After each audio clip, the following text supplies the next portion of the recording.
أعوذ بالله من الشيطان الرجيم প্রিয় নেতা Ayatollah Ali খামেনিকে শেষ বিদায় জানাতে প্রস্তুত ইরান, চলছে নানা আয়োজন।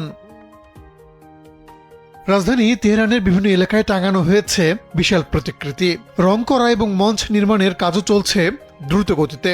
নিরাপত্তা নিশ্চিত করতে পুরো এলাকায় মোতায়েন করা হয়েছে অতিরিক্ত পুলিশ। কর্তৃপক্ষ জানিয়েছে আগামী শনিবার থেকে শুরু হবে জনসাধারণের শ্রদ্ধা নিবেদনের আনুষ্ঠানিকতা। আয়োজকদের ধারণা 1,50,00,000 থেকে 2 কোটি মানুষ এতে অংশ নিতে পারেন। অতিরিক্ত ভিড় সামাল দিতে জনগণকে ব্যক্তিগত গাড়ির বদলে গণপরিবহন ব্যবহারের আহ্বান জানানো হয়েছে।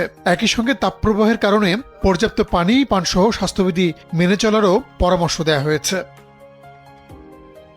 শুক্রবার বিদেশি রাষ্ট্র সরকারের প্রতিনিধিদের জন্য আলাদা অনুষ্ঠান আয়োজনের পরিকল্পনা রয়েছে।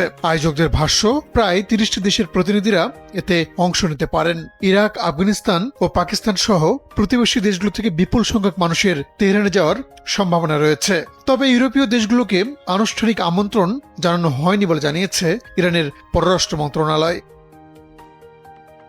জানাজা কেন্দ্র করে তেহরান, কোম ও মাসাদে সরকারি ছুটি ঘোষণা করা হয়েছে। শনিবার থেকে সোমবার পর্যন্ত রাজধানীর সরকারি ও বেসরকারি অধিকাংশ অফিস বন্ধ থাকবে এবং শহরের গুরুত্বপূর্ণ সড়কগুলোতে যান চলাচলে কড়াকড়ি আরোপ করা হবে। তেহরানের রাষ্ট্রীয় অনুষ্ঠান শেষে 9 জুলাই মাসাদে ইমাম রেজার মাজার প্রাঙ্গণে তাকে দাফন করা হবে। গত 28 ফেব্রুয়ারি তেহরানে যুক্তরাষ্ট্র ইসরায়েলের হামলায় মারা যান ইরানের সর্বোচ্চ নেতা আয়াতুল্লাহ আলী খামেনি। এরপর তার ছেলে মোস্তফা খামেনিকে দেশটির সর্বোচ্চ নেতা নির্বাচিত করা হয়।